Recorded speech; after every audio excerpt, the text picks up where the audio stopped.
जय हिंद दोस्तों, आप सभी का तहे दिल से स्वागत है। दोस्तों, इस वीडियो में हम केंद्र सरकार की नवीनतम योजनाओं और परियोजनाओं के इम्पोर्टेंट पॉइंट्स को फटाफट रिवीजन करते हुए चलेंगे, जो कि एग्जाम के पॉइंट ऑफ व्यू से बेहद महत्वपूर्ण रहेगा। यहाँ से एग्जाम में पक्का प्रश्न देखने को मिलेगा। सीजीपीएससी प्री वाले एक बार जरूर 3 से 4 मिनट निकाल कर इसको देख लीजिएगा। यहाँ से बेहद इंपॉर्टेंट रहेगा ये टॉपिक।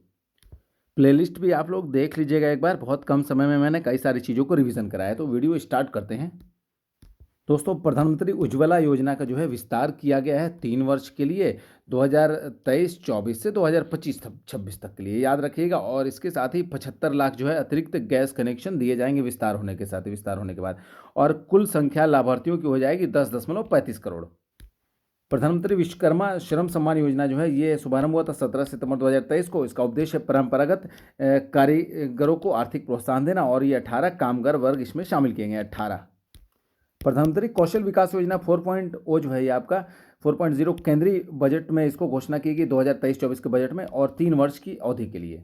और इस योजना का उद्देश्य जो बेरोजगार युवाओं हैं उनको तकनीकी क्षेत्र में प्रशिक्षण देना। दोस्तों, प्रधानमंत्री पोषण योजना जो है ये मिड डे मील योजना, जो कि 1995 में शुरू की गई थी मिड डे मील योजना, उसके स्थान पर प्रधानमंत्री पोषण योजना लाया गया है। और इसे 5 वर्ष यानी कि 2021-22 से 2025-26 तक की शुरुआत अवधि के लिए लॉन्च किया गया है। याद रखिएगा ईयर इसको, ठीक है, इंपॉर्टेंट है। और दोस्तों, इस योजना के अंतर्गत जो सरकारी स्कूलों में कक्षा 1 से 8 तक के बच्चे हैं उनको गर्म पका हुआ भोजन उपलब्ध कराने के लिए यह योजना है, मंजूरी दी गई है। डिजिटल कृषि मिशन जो है इसको 2 सितंबर 2024 को मंजूरी दी गई है केंद्रीय मंत्रिमंडल द्वारा, और 2817 करोड़ रुपए इसके लिए व्यय किया जाएगा, जिसमें कि केंद्र का योगदान होगा 1940 करोड़ रुपए। दोस्तों, किसानों को जो है आधार कार्ड की तरह ही डिजिटल पहचान किसान आईडी कार्ड दिया जाएगा। 2026-27 तक 11 करोड़ किसानों को यह आईडी कार्ड प्रदान किया जाएगा। दोस्तों, विकसित भारत 2047 के लक्ष्य को प्राप्त करने के लिए बजट 2024 में भी कुछ घोषणाएं की गई हैं। तो पूर्वोदय योजना, इसके अंतर्गत झारखंड, बिहार, उड़ीसा, पश्चिम बंगाल और आंध्र प्रदेश को कवर करती हुए यह भारत के पूर्वी क्षेत्र के सर्वग्र विकास के लिए योजना पूर्वोदय तैयार करेगी। राष्ट्रीय खाद्य तेल तिलहन मिशन दोस्तों अक्टूबर 2024 में स्वीकृति दी गई कैबिनेट द्वारा, और इसका लक्ष्य है वर्ष 2031 तक 20.2 मीट्रिक टन तिलहन उत्पादन का लक्ष्य है 2031 तक। प्रधानमंत्री जनजाति उन्नत ग्राम योजना, ये 2 अक्टूबर 2024 को इसका शुभारंभ किया गया गांधी जयंती के अवसर पर, और अभियान में शामिल 25 कार्यक्रम को शामिल किया गया, और क्रियान्वयन दोस्तों 17 मंत्रालयों के द्वारा इसका क्रियान्वयन किया गया। इस योजना के अंतर्गत 63,000 गाँवों को शामिल किया जाएगा, जिससे 5 करोड़ आदिवासी लोगों को लाभ मिलेगा। पीएम सूर्य घर मुफ्त बिजली योजना, सूर्योदय योजना दोस्तों, 1 करोड़ घरों को प्रति माह 300 यूनिट जो है मुफ्त बिजली उपलब्ध कराना इस योजना का लक्ष्य। और घरों के लिए मुफ्त सौर बिजली से सालाना 15 से 18,000 रुपये तक की बचत, और अधिशेष बिजली को वितरण कंपनियों को बेचना। और ईवी इलेक्ट्रॉनिक वाहन की चार्जिंग के लिए इंटर्नशिप योजना दोस्तों, ये सरकार जो है टॉप 500 कंपनियों में 5 वर्षों में 1 करोड़ युवाओं को इंटर्नशिप के अवसर प्रदान करने के लिए आपका एक व्यापक योजना शुरू करेगी। छात्रों को दोस्तों 12 महीने तक आपका 5,000 रुपये प्रति माह का जो है इंटर्नशिप भत्ता, और 6,000 रुपये की एक मुश्त सहायता प्रदान की जाएगी दोस्तों। और प्रशिक्षण लागत और 10% इंटर्नशिप लागत वहन करनी होगी दोस्तों CSR फंड से, ठीक है। पीएम आवास योजना दोस्तों, ग्रामीण और शहरी क्षेत्रों में पीएम आवास योजना के तहत 3 करोड़ घर जो है उपलब्ध कराने की योजना है।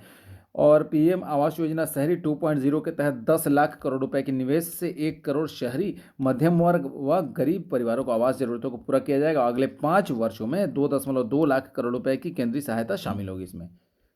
रोजगार से जुड़ी प्रोत्साहन योजना देख लीजिए, 3 नई योजनाएं शुरू करेगी रोजगार से जुड़ी प्रोत्साहन के लिए दोस्तों। तो योजना ए में पहली बार काम करने वालों के लिए रहेगा। यह योजना उन सभी व्यक्ति जो अपनी औपचारिक क्षेत्रों में नए कार्यशाला में शामिल हुए हैं दोस्तों, पहली बार जो शामिल हुए हैं, और EPFO में पंजीकृत नए कर्मचारियों को 3 किस्तों में 15,000 रुपये तक का 1 महीने का वेतन मिलेगा, ठीक है।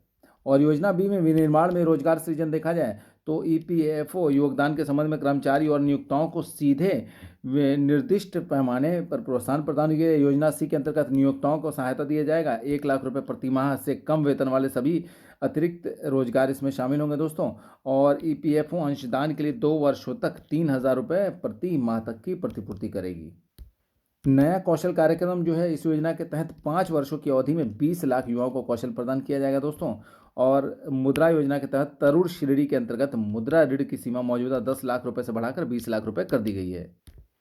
कौशल ऋण योजना के तहत जो है इसके अंतर्गत आपका 7.5 लाख रुपए तक की ऋण की सुविधा मिल सकेगी। और ये प्रधानमंत्री ग्राम सड़क योजना के तहत दोस्तों सरकार जो है 25,000 ग्रामीण बस्तियों को सभी मौसमों में कनेक्टिविटी प्रदान करने के लिए और 2.0 का शुभारंभ करेगी।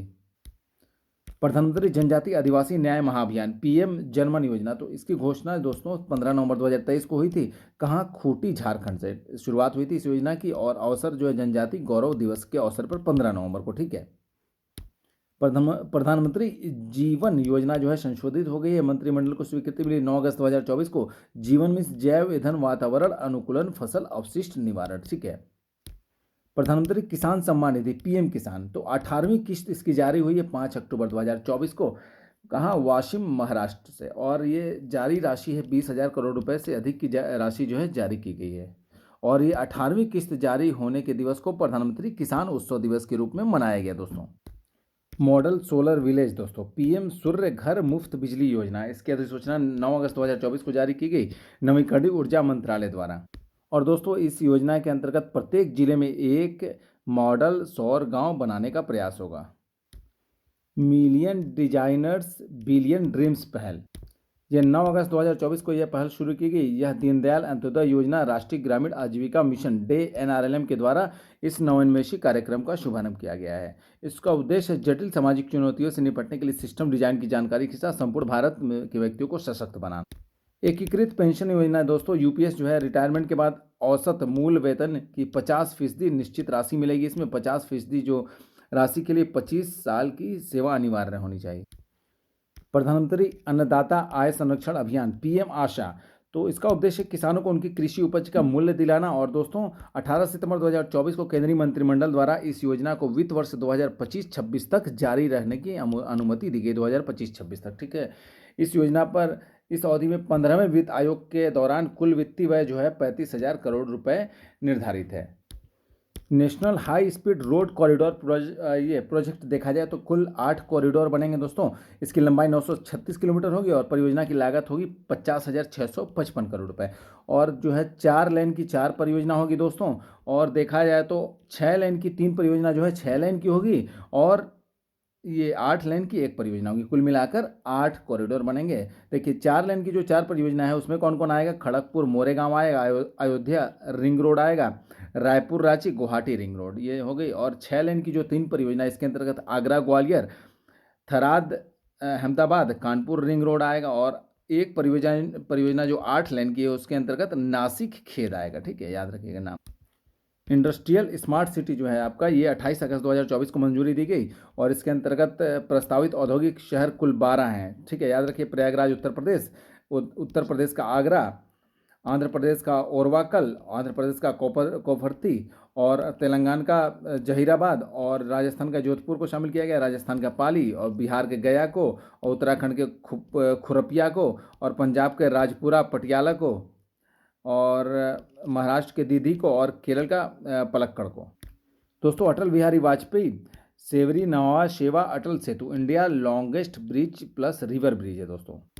इसका दोस्तों नवी मुंबई में उद्घाटन किया गया 12 जनवरी 2024 को। कुल लंबाई 21.8 किलोमीटर यानी कि 13.5 मील। तो कुल 6 लेन है दोस्तों। भारत का सबसे लंबा सेतु होने के साथ देश का सबसे लंबा समुद्री सेतु और विश्व का 12वां सबसे लंबा सेतु के रूप में दर्ज हो गया है। इस सेतु का पुराना नाम था मुंबई ट्रांस हार्बर लिंक। ठीक है, याद रखिएगा दिसंबर 2016 में इस सेतु की आधारशिला रखी गई थी। और यह सेतु मुंबई व जवाहरलाल नेहरू नावा शेवा बंदरगाह के मध्य संपर्क का स्थापित करेगा। पूरे गोवा व दक्षिण भारत के राज्यों के संपर्क हेतु मुंबई शहर में सरल और तीव्र मार्ग ये हो जाएगा, यहाँ से सहायता होगा। समुद्री विद्युत लिंक परियोजना, ये परियोजना जो है आपका पोर्ट ब्लेयर अंडमान व पारादीप ओडिशा के मध्य है और ऊर्जा स्थानांतरण जो है समुद्र के नीचे पावर केबल की सहायता से ऊर्जा स्थानांतरण किया जाएगा। और यह भारत की प्रथम समुद्री विद्युत लिंक परियोजना है जिसकी क्षमता 500 मेगावाट होगी। इसके लिए 31,000 करोड़ रुपए का प्रस्ताव जो है तैयार किया गया है। बायो E3 क्या है दोस्तों? बायो E3 में शामिल कौन कौन से होंगे? अर्थव्यवस्था यानी कि इकोनॉमी, पर्यावरण इन्वायरमेंट और रोजगार यानी कि E3। ठीक है। उद्देश्य है इसका उच्च प्रदर्शन जैव विनिर्माण को बढ़ावा देने के लिए। दोस्तों, सुदर्शन सेतु ब्रिज जो है भारत का केबल आधारित सबसे लंबा सेतु है। कुल लंबाई 2.3 किलोमीटर और ये कच्छ की खाड़ी में ओखा मुख्य भूमि को बेट द्वारिका द्वीप से जोड़ेगा। और दोस्तों 25 फरवरी 2024 को प्रधानमंत्री द्वारा शुभारंभ किया।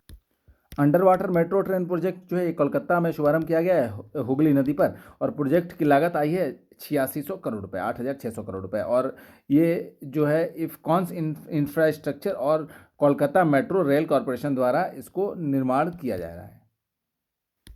दोस्तों, आज की जानकारी यहीं समाप्त करते हैं। मिलते हैं अगली वीडियो में, तब तक के लिए जय हिंद।